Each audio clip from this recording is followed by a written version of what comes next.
Good morning, ball watchers, and welcome to the show.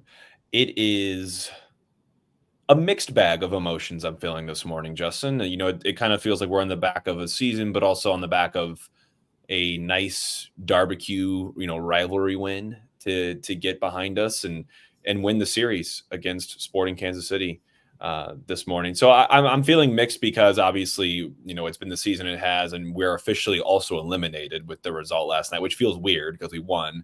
But Minnesota, all they had to do was get a point in the remaining fixtures of the season. And they did last night in a nice win. So we are out. For anyone listening, we'll just spoil the party right now. We are officially eliminated. There is no playoff soccer here in St. Louis this year, following being number 1 seed last year. What a fall from grace! But we can be happy with a result last night, I think, in Sporting. How did you see the match last night, Justin? It was obviously a big win.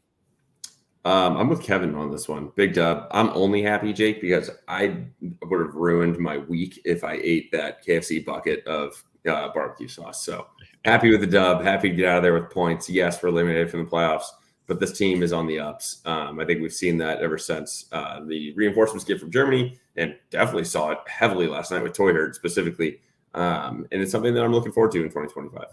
Yeah, no, I agree. I'm with you, Justin. I feel like this is more of the turning the page moment and less like the end of the season for us. I know it is the end of the season, end of the road, and many people might think I'm just trying to skirt the obvious, which is it's just been really disappointing all along. But to me, like this is the precursor to next year more and less about, just reminding us how crappy we've been all season. But Justin, we saw some friends last night. Some listeners of the show. Got to make sure to give our fans a shout out. Shelby and Ruth, we caught up with at the pitch. Great to connect with you both. And Ruth, I think it was your first game. What a game to witness, a little 3-1 dub over Kansas. And then Tim, I know, Justin, you caught up with at City Park. Yeah, Tim, give me a shout out. Just standing in line, I was waiting to get a sandwich and a beer, and just shouted out, said, "Love the pod." That's the type of people, Jake, we talk about it every time. Same thing Leuven did. Anytime you see us out, please come say hi. I think even Shelby was like, "Yeah, I wasn't sure if I should come say hi." Always come say hi. We are loving seeing people talking soccer, everything about City. So if you see us out there, it was great to see those three. But anybody else that sees us, come say hi. And one more thing, Jake, I'm going to say, looking forward to next season. If anybody hasn't seen that MLS tweet of Sasha Kleshin giving us like a gold star, we're going to put it out there. I don't know if you quote tweeted it yet. I'll put it on the story today too. He's talking about, it was the comparison of St. Louis and Kansas City and which team has a better outlook in 2025. And the other guy, I don't even know who it is, some pundit on the MLS side was like, "Oh yeah, I'm on the fence like Sasha." Sasha's like, No.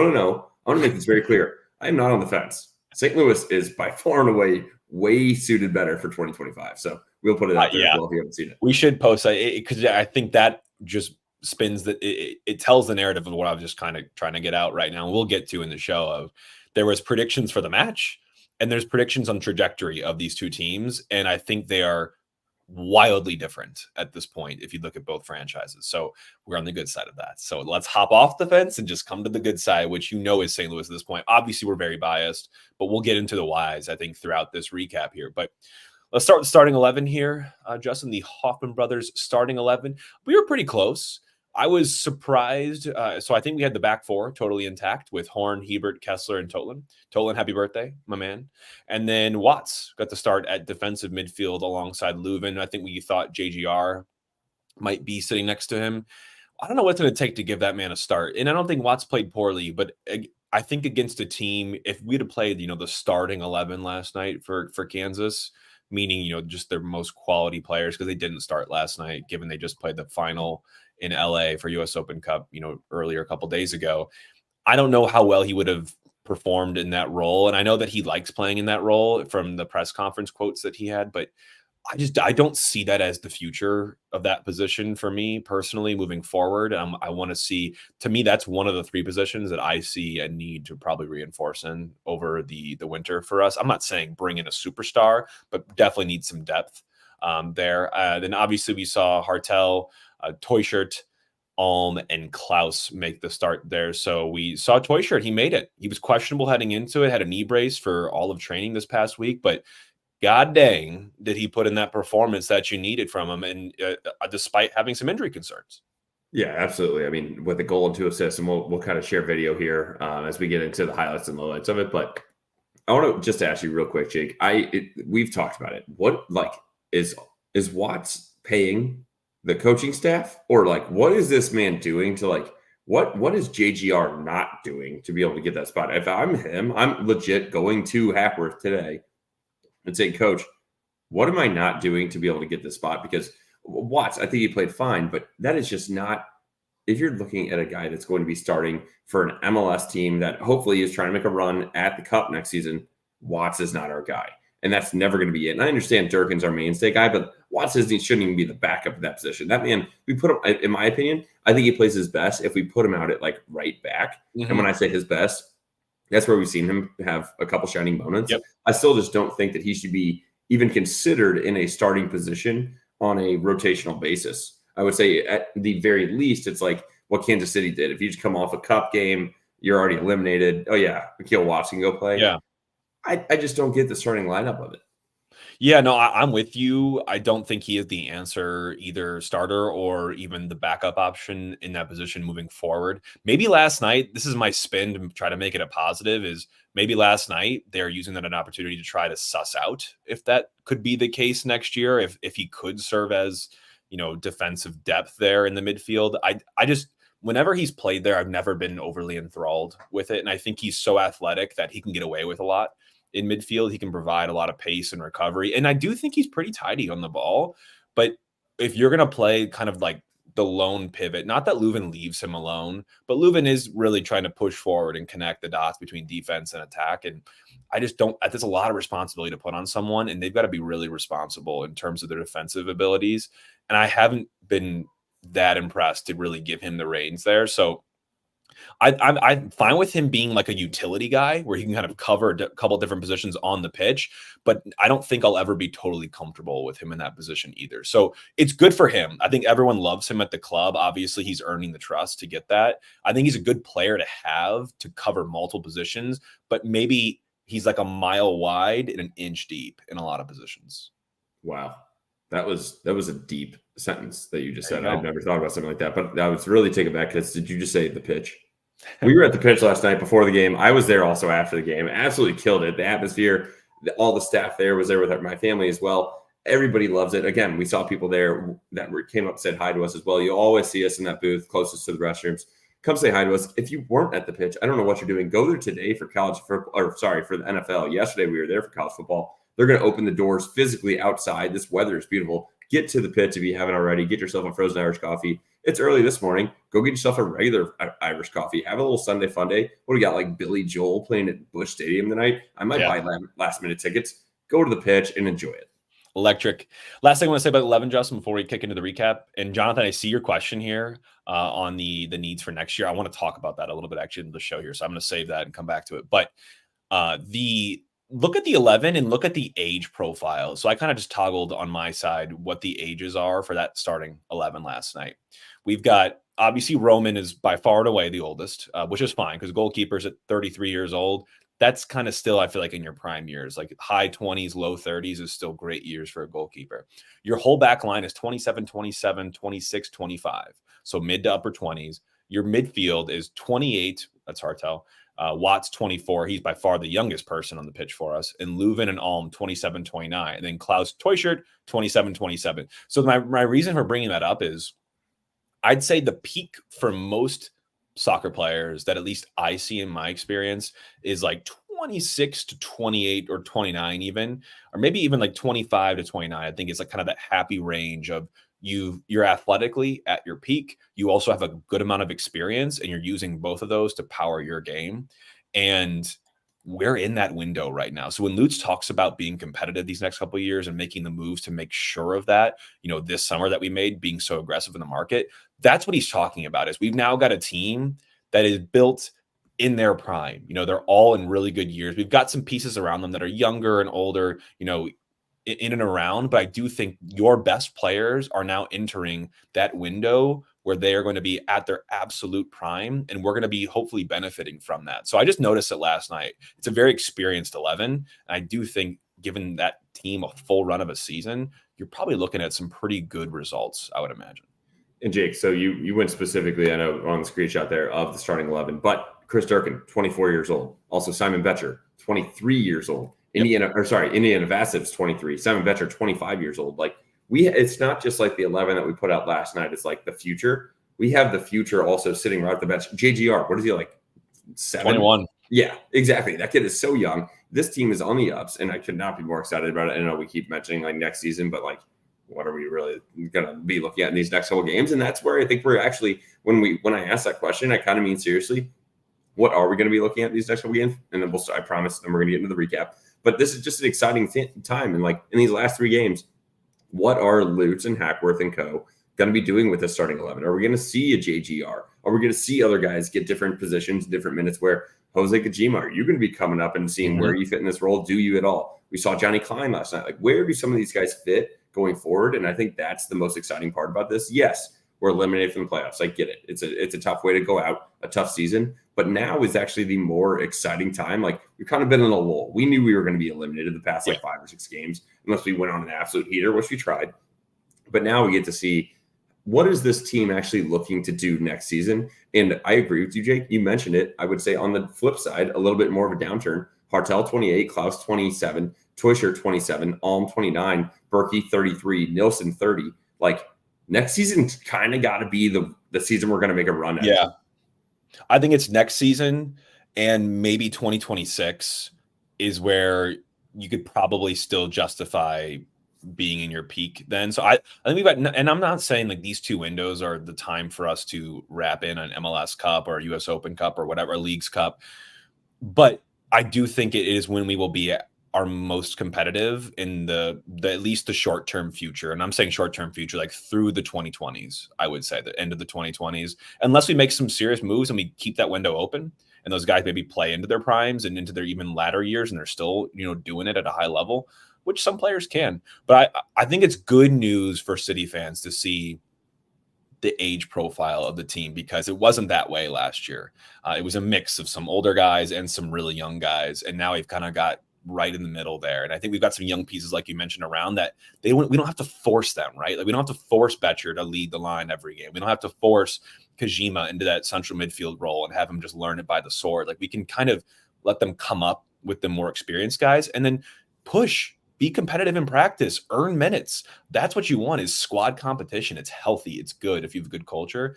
I think we really have kind of built that now to where I'm really, really optimistic moving into 2025. Not from like we're going to win the ship, but maybe, I mean, we're going to be very competitive, I think, next year. If we can really use this, momentum that just come way too late this season and ride it into 2025. And the one thing I'm going to mention, Jake, and you kind of talked about that, and also something to be positive about the rest of the season. City 2, they play tonight at 9 p.m. So stay awake for that. That's essentially after Sunday Night Football, but they're at Ventura County tonight at William Rowland Stadium. I don't know what any of that means, but this team is on the ups as well. Now that we're officially limited, I'd be interested to see if they're going to, like, if Simon Betcher will start getting some more minutes on City 2, or what we're going to see with that. But those guys are going to make a run, and maybe we can get out of here with a little hardware. Yeah, no, that'd be nice. That'd be definitely nice. So Justin, let's get a little bit into the game.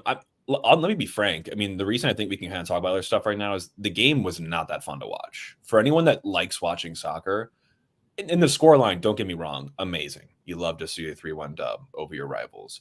But the game itself it kind of felt like a little bit of a chess match. And I think it was disrupted because Sporting just didn't really care at all when they ran into the game with the starting 11. I'm not saying they were bad, but I think the game plan for us was probably to play against the best players, right? And roll out their best 11 and duel. But that wasn't how it was. For us, I think, to summarize the first half, Berkey had a nice really early on save on the near post. He had some great positioning to make sure that he caught that one clean. It was hit hard and it was going upper 90. Didn't have to dive even, but a good early bit of action for him. And Kansas City, despite not playing, I'd say their best 11, doing well and knocking the ball in and around our 18, being very patient, looking for the right opportunity that would pay off later in the game for them. But one thing I did notice is that, there was an early kind of flutter from us, and then it was dead from the 7 or so minute to at least the half-hour mark right before we got our goal. We didn't register an attempt for those 25 or so minutes, right in kind of the middle of the first half. you can't do that at home against your rival, and especially against their not best 11. I mean, you got to mount pressure on them and be more effective. And then I think we kind of flipped it on in the 33rd minute with kind of against the grain, Seti with an amazing goal. Let me just kind of walk you through this one. So for everyone, what happened was there was a cleared corner kick. It goes all the way back to Berkey. Berkey takes it down. And for anyone watching us, Justin's playing this on Apple right now, plays a beautiful sprayed out ball to Hartel, who one touches from Berkey's pass to Leuven. Leuven looks up, kind of makes a quick turn and fizzes the ball into the top of the 18. We've got plenty of bodies there. Sporting cuts it out. It bounces out, I believe, to Watts, who has a shot, just like a point blank shot, gets blocked. Toy shirt. My word, this is what you buy this guy for. My thing with Toy Shirt is I don't think he offers us too much in the buildup or the flow of the game when you're not in the 18. But when you're in the 18, Toy Shirt is a dog, man. He takes this down one touch, super tidy. He's got bodies within a foot everywhere around him, brings it out to his right and just curls it into the far post. No chance for their keeper. That's a moment of quality that we've just lacked all season, but he brings it. This dude, I'm pretty sure, is in the top 3 right now in the MLS in terms of goal contributions per 90. It just, if you catch him in the 18, good luck, because that ball's going in the net. He is so effective, more effective than I think anyone we've ever had on City. It's so nice to see. The 2 things that I want to call out on this, Jake. Or 3 things I'd say. The ball by Berkey into Hartel over the top. Phenomenal. Great find, great ball. This goal doesn't happen without that. The next thing this goal doesn't happen without is this one-touch pass by Hartel, dropping it. Impressive touch. And think about that. That's like a 60-yard ball that he's just taking off his left foot and dropping it back to Leuven. Great ball. Leuven, very composed. He could have tried to rip a shot here. He tries to find it right here. It's a great look. He's like, oh, look at this. He's drawing 3 defenders, trying to play it in to, I believe that's actually Alm that's sitting right here. And he's trying to play it into him. Unfortunately, gets cut out. Fine. Watts, this is a weak shot. This would have been like chested by the goalie and brought down. But then you have Toysher. The next thing and the last thing that this goal doesn't happen without is this touch right here, Jake. Good God. Look at this ball. It's probably 8 feet in the air. He brings it down, left foot just onto his preferred right, just to be able to take one step and a perfect curled finish there. That is the class and things that we've been missing, I would say earlier this season, even last season. That's just making something out of nothing. We've talked about it. I was talking to my friends that were sitting in the supporter section. Having the angle for that goal there, they said it was unreal. Like it literally zero space, perfectly tucked, an incredible job by him, and happy to have him put it on the scoreboard for us. 2 quick things on your 3 things. Hartel's touch, he's got pillows for feet, man. Any long ball or fizzed in pass to him, I don't think a touch has ever been more than like 2 feet off of his foot that he's received. Unbelievable. And Seti, I kind of knocked him. I will stand by that. I want to see more from him when we're in open play in terms of what he can bring to the team. But again, someone that can be lethal when called upon, he is. He is so effective on such limited service, and he just finds the right positions, man. I feel like he's just always there. Like he's your magic man. He just pops up in the right moment. So I love having Seti on the team. And again, going against the grain was questionable heading to the matchup, gets the goal, kind of let a little bit of pressure off the team. It was nice. Very, very nice for City to kind of get that goal first. Yeah, it was something that we absolutely needed in this game because we talked about it. I think that was one of the main keys to the game that I had, at least, is just making sure that we score first. That place was amped up, sold out crowd. Everybody's excited, regardless if we're essentially eliminated from the playoffs, and then we actually would be later that night. It doesn't matter to City fans. And that was something that if you let them score first, completely takes the sails out of what we're trying to do, and you just can't catch up from there.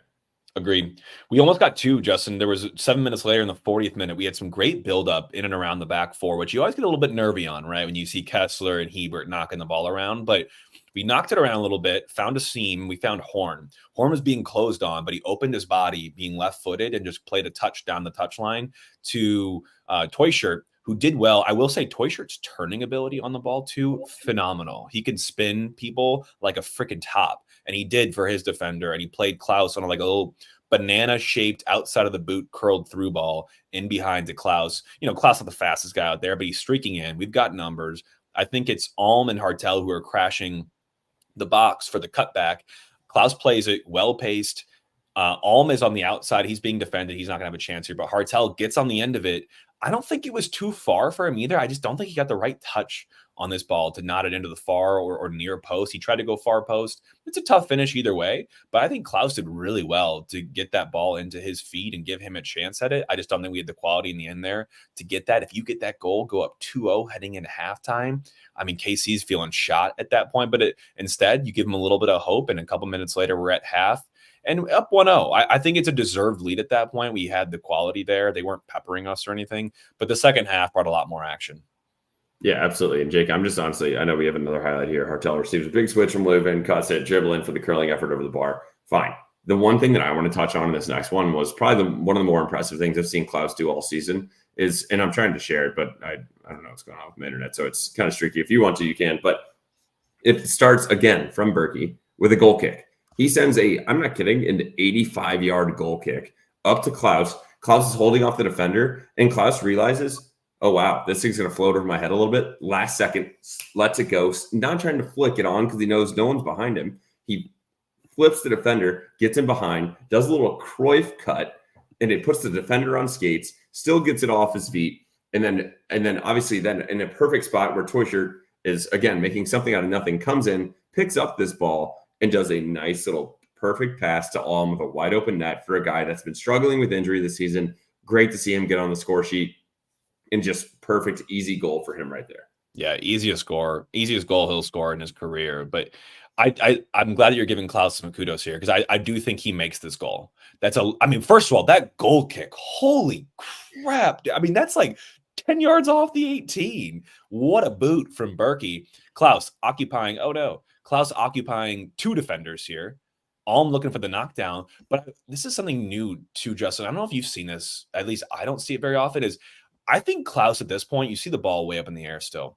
I think Klaus at this point knows that he's under kind of positioned himself to win this header. And I don't think the defender knows where this ball is. He's just trying to put a body on Klaus. So Klaus notices this and he almost dummies it for himself. And this defender's like, oh, he gets shook, left behind. Klaus is rolling through, almost gets taken down.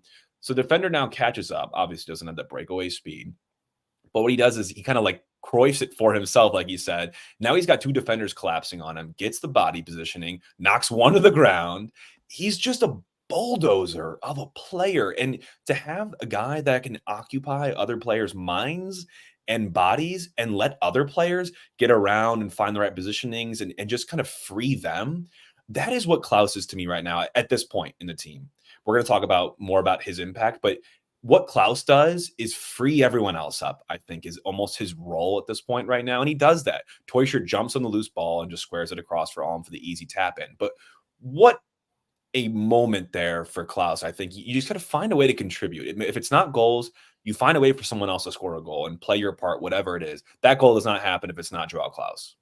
Absolutely. And I would say we'll talk about individual players and how we see they fit into this game and then working forward as well, because I have probably a hot take on the Klaus situation. But for that one, I think this game was a great flip of the mindset for him specifically. We've talked about it last year, earlier this year. It seems like his body language has kind of been crappy, and he's always just kind of like throwing his arms around. I think it's the way he walks, but it really kind of pisses me off. But I think last night he really did a lot of selflessness off and on the ball. I think he's doing the dirty work. He's being that bulldozer so that he can drop it. And he realizes now with Hartel, Teuscher, and Alm, Betcher, all these guys, he can then pass it to them and let them finish it. And he is doing that because I don't think we saw that in the past. Every time it was like, I got to be the goal scorer. I'm the guy up top for St. Louis City. It's got to be me. And I love seeing that mindset shift for him. I do too. And we keep teasing the topic and we'll talk about it, I think, towards the end here. So that brings us to 2-0. City Park is bumping. Thor gets in for Alm just at the 60 or 61st minute mark. And then KC gets their goal.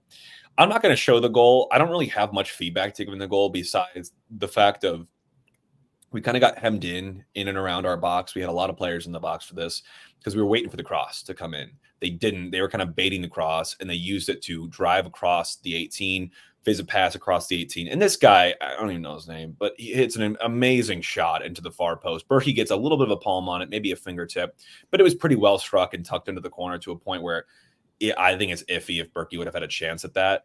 But that's just one of those moments is as a team, that's why you have to score your goals, because maybe Kansas just has it up their sleeve and they have it tonight, but they don't have that for 90% of the other games. So kudos for getting the goal, but it wasn't like we were just broken down in the back and they just scored that one.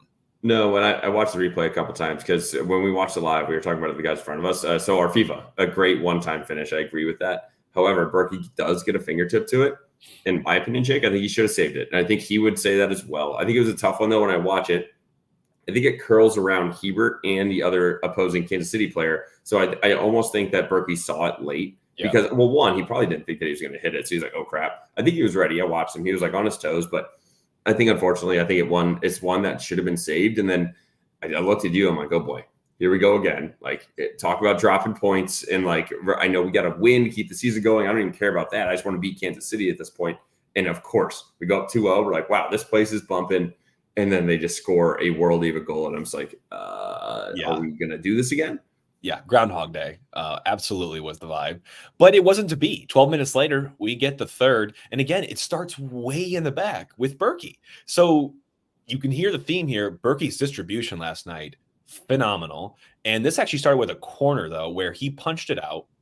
You know, it gets fed back in, it gets fed back out. We win a tackle. I believe Totland makes a really good tackle as they try to get back and serve a cross in. Klaus makes a good tackle coming back. Toyster's kind of inched his way upfield to the point where he's kind of around half. And what happens next is Klaus makes a tackle. It's iffy on if it was a foul or not. It was on Ndembe. If you remember him, he tore his ACL, I believe, in our playoff match last year. But we counter with numbers, man. Toyster's carrying this ball. And what happens is he's got Klaus. That was the first runner with him, but Klaus is kind of occupying two guys. We've got some back post runners now with Alm, Hartel, and Thor even. And I think what Toyster decides is he's not going to make like the cross for the shot. He's going to make the cross for, there's three bodies here. They'll figure it out. Let me put it on one of their feet. Puts it on Leuven's feet. Good decision, because Leuven, back post now, pretty much top of the 18 or so, takes this touchdown amazingly. I mean, the touch to set, both the touch to bring it down and the touch to set up the shot, because he just needs one. And he takes that touch, opens his body, curls it right-footed into the corner, no chance for the goalkeeper. And now you're up 3-1 on a counter, which we talked about being one of Kansas City's strengths in the game. But, you know, they had to throw numbers up. They were, you know, down 2-1. You got to punish teams when they throw numbers like that, and you got to be able to counter yourself. And I don't think it's often that we would call ourselves a good counterattacking threat, but last night was a good instance of it, and we made them pay. Yeah, I would say on that one, Jake, you heard me. I was screaming, play the ball to Leuven, get the cross over there. Toysher saw it coming the entire way, and just a perfect touch, clinical finish for him. I think Taylor Twellman, even on the announcement of the game, was talking about it's like been a tough season for him on and off the field. And just seeing just that small glimpse of what he can do. And I'm not saying he hasn't done it throughout the season, but that was a perfect through the run of play goal for Leuven, which we don't see as frequently as we do on the free kick side of it. But that free kick touch, it's like the ball was a free kick. It was top of the 18, curled it right into the side. It was a beautiful goal, and I was happy to see he's the one that scored it. Yeah, so happy for him. I mean, obviously we're huge Leuven fans at this point. I mean, we always were, but, you know, having to get to talk to him that long for him like we were able to, it's just everything that you hear or read about him being written and everything you see on the field, he's even better. So I'm so happy personally for him, and to get that goal, the insurance that we needed to kind of take the edge off a little bit. Not to say there wasn't drama. We had another chance later on in the match with Klein playing a little chip through ball over to Thor, who had a pretty tight angle on the goalkeeper. Couldn't get too much off there, but made a good save. And then, you know, Sporting at the very end, they're still fighting, doing a couple 1-2s in the box. They now have their real players on with like Johnny Russell, Alan Polito, and Daniel Shaloi, and Berkey made a nice big save as well to kind of close it out. I'm glad we didn't concede a crappy trash goal at the end to make it 3-2. But all in all, I think a deserved win, and a deserved win because we had the quality. And we finished. And honestly, that was the tale. It wasn't like it was the most exciting match, end-to-end action, like maybe the 3-3 was, or even the 1-1 was earlier in the season. But, you know, you come in, you get a result, and you send your rival packing, and we win the season series with them. So I think it's good.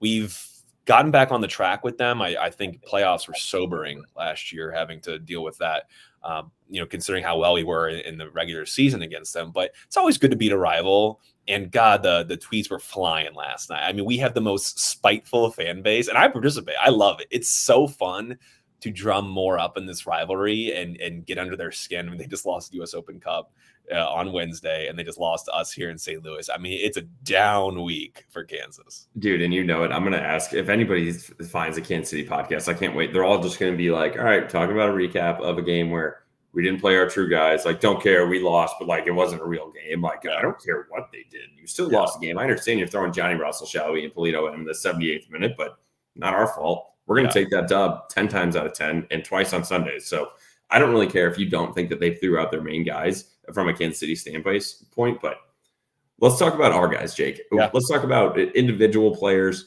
Let's talk about man of the match, heart and soul juice player of the match. If you haven't already, I don't know what you're doing. Go to souljuice.com, use code BALLWATCHING for 20% off.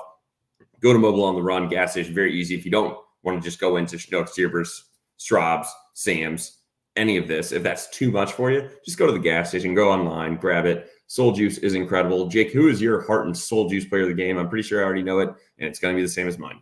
Yeah, it's got to be Toy Shirt. 1 goal, 2 assists, and we didn't talk about that as much, but the 2 assists. I pulled this in there. I know people don't really love expected stats, but I'm just going to say it anyways. So last night, his opportunities, he had 0.11 XG last night. But when you actually quantify the on target of that XG, so it's XG on target, it's 0.41. I only bring that out because that shot that he took, it wasn't a high quality placement. There's bodies in front of him. He's outside the 18, but where he's able to put his shots is just always out of the goalkeeper's reach. So I bring that in because he is, again, so effective, so clinical. It's something we've been clamoring for all season, and he's here, man. 2 chances created, 100% pass accuracy, and 3 passes in the final third. Again, I want to see more of that open play and see what else he can contribute when he's not in and around the 18. But for right now, I'll take it. I mean, the goals and assists, beautiful, lovely work, Toy Shirt. Dude, I'm going to go. I mean, obviously, Toy Shirt's my guy as well for heart and soul juice player of the match. But I'm doing the math real quick, Jake. So he's only played 531 minutes so far this season. If you take that by the 5 goals and 3 assists he has, so 8 total goal contributions, that man is having a goal contribution every 66 minutes in the match right now. And just for a highlight for everybody else, is like, oh, that's pretty solid. Joao Klaus, he's played 1,700 minutes and has the same goals and assists, 5 and 3, as Toy Shirt. Leuven, 1,600 minutes, 5 goals, 4 assists. This guy, that we cannot just overlook this. 66 minutes, that's like Messi time of having a goal and assist for everything. And I'll pull it up and I'll do the math on it real quick, Jake, as you kind of take us through the rest of the players. But I'm pretty sure that's very close to what Messi is doing right now.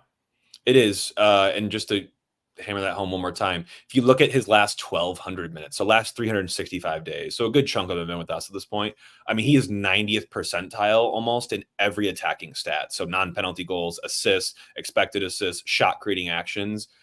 He's also been very good, even on defending. He's 97th percentile in blocks, so he's getting in the way of other players. And in the possession side, progressive passes and carries, he's 97th percentile in as well. So he is bringing it across the board, and I think in an absolute form of his career right now. And I'm not the one that's familiar with all of his career, but you're going to tell me that he's replicated that goal contribution form before now.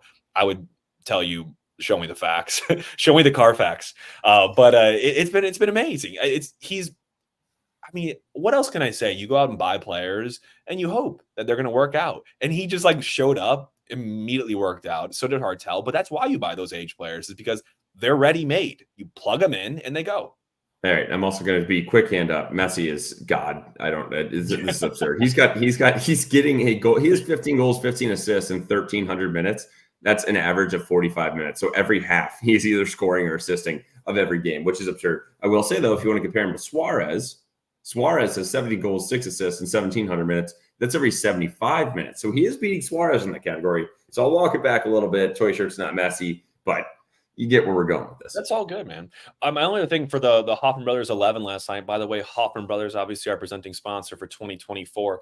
Guys, we're heading into fall. It's going to be a nice weather week here, but it's a perfect time to make sure you're giving them a call to get your furnace, everything in your air, everything under the roof, honed in for the winter. I have this inkling that it's going to be a tough winter, but because we kind of got off easy, I feel like last winter, it's going to be tough. Make sure you're not on the wrong side of that. It's so easy to pick up the phone and dial Hoffman Brothers and just have them out just for peace of mind. They're so great, easy to talk to. If you have questions that are bothering you or things that look off to you or feel off to you, they're the best to just explain it to you, make you feel at ease and comforted and all this stuff. I mean, home owning is tough. So make sure that you have the right people on your team, and Hoffman Brothers are the perfect player for that. Call them at 314-664-3011 or visit them online at hoffmanbros.com. Yeah, Danny, did you hear that? I think her AC has been making some noises. So the number again is, and we got to make it like a little jingle, 314-664-3011. Call Hoffman Brothers today. Why would you wait until like we're going to have the frozen sheet of ice that's on your driveway and all over your AC as well? Don't wait for that. Call them today.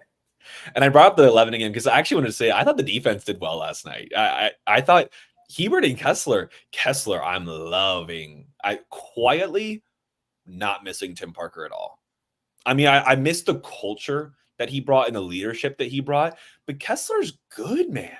He was winning headers last night. He's dropping off. He's getting feet in and defending down the backs of attackers. I like what I'm seeing from him. And again, he's 26, so we've got years with him. So I'm excited. I think it was good performances really all around last night. No one really, stuck out to me as someone I wanted to really harp on. But predictions, Grahammers, Justin, looking good.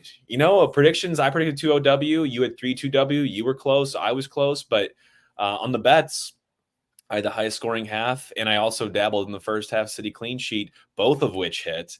And Justin, you got aggressive with the Klaus anytime.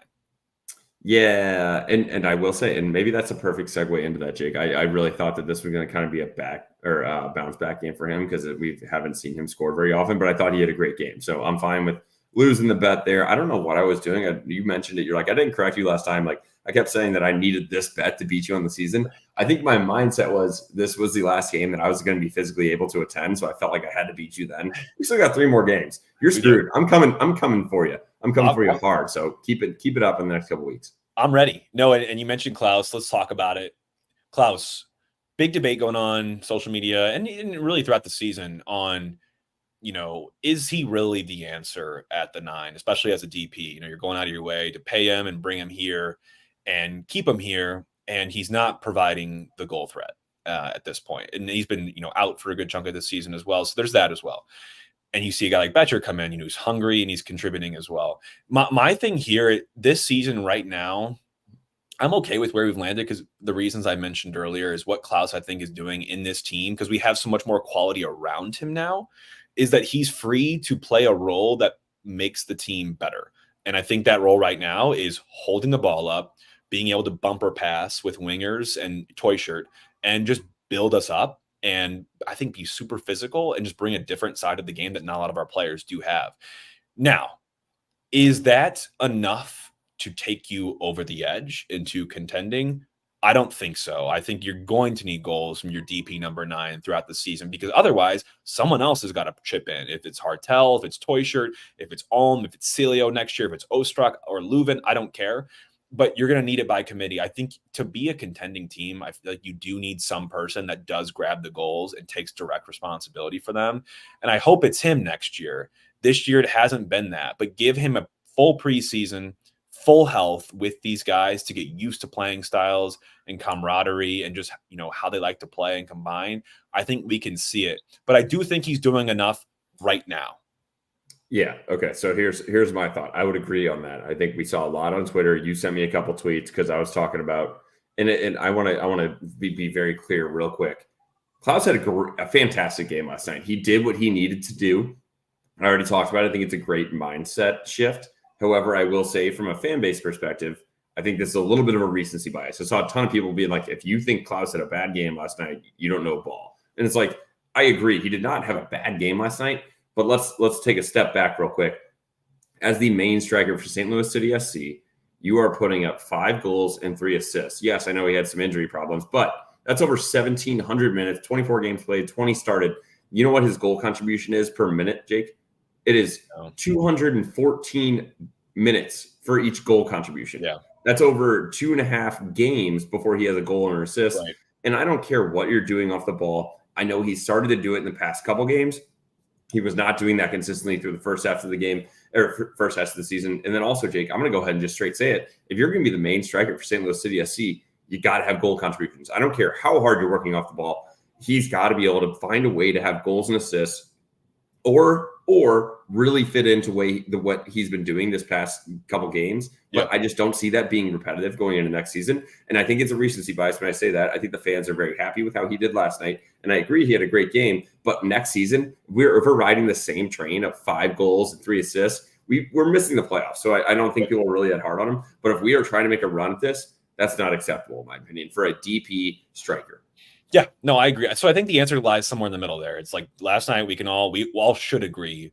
Anyone that knows ball, that was a good performance last night. But if you want to assess him overall and his impact on the team over the course of a season, this year's been a disappointment. Injuries aside, it's been a disappointment. If you want to progress or move the needle as St. Louis City and then move into the conversation for being one of the top teams, especially let's just call it in the West, you're going to need goals from your DP number 9 because there's a lot of guys that can come in and bring impact, that are big, that can play with physicality, that we can go and that are probably a lot cheaper. And you need him to bring that production.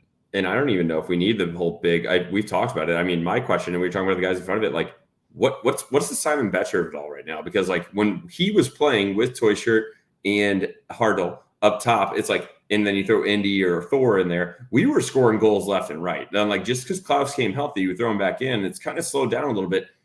I don't think this is a thing where he has to play and we need to build around him. We got to find the right system because Jake, if I'm Klaus, I'm starting to sweat a little bit. You got Ostrak, who's going to be healthy next year, Celia, who's going to be healthy, a fully healthy Alm, Toy Shirt, Hardle, Betcher, Thor, Indy. There are plenty of guys that are way hungrier than Joao Klaus right now, and you got to start producing.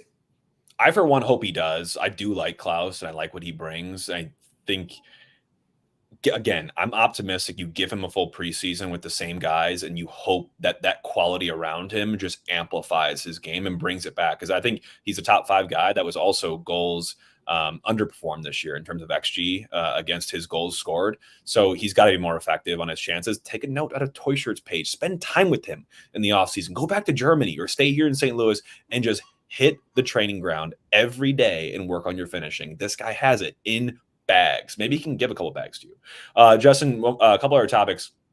Hack has now won 6 games since he was installed on July 1st. Carnell had 4 for the season across all competitions, just 3 in the MLS. I can't help but wonder, obviously the coaching search is going on. We know that, Hack was still in contention. We know the Louisville City head coach as well, who coached with Hack, is also in contention. I'm sure there are plenty others that we'll hear more about. I don't think Hack deserves it at this point. I do like him a lot, but I also get this sense of revisionist history. What if we had fired Carnell earlier? Do you think Hack would have us in a position right now to be clawing for the playoffs? The whole win flip, it's not a Hack thing. We could have Carnell and probably still be doing the same thing. It's literally Toy Shirt and Hardle that are coming over. Simon Betcher, the boys are starting to play way better. Kessler, even like those 3 or 4 switches and players is what is driving this. I would agree. I think Hack's done a fine job managing it so far. I mean, it's way better, obviously, than what we had at the beginning of the season. However, I don't think that it's all related solely to the manager position for that. So, in my opinion, I agree that it's not all solely related, but I do think that he can take a good amount of credit despite the players that got brought on. Because I think the culture was the biggest thing for me looking back on it now. And he's got them looking good, feeling happy, hugging guys. Like, it's just the good vibes are there. And that's just so hard to underpin. Yeah, maybe I'll take a step back because I do think that the locker room was a mess when we had Carnell. I'm not discrediting Hack for anything that he's done so far. I just don't think that the wins are solely related to that. I do think that it's not just the players that we added. He has flipped the mindset. You've mentioned that. Like literally the locker room, the guys are excited to play with each other. You can see it on their face. You can see it in the videos that City's putting out.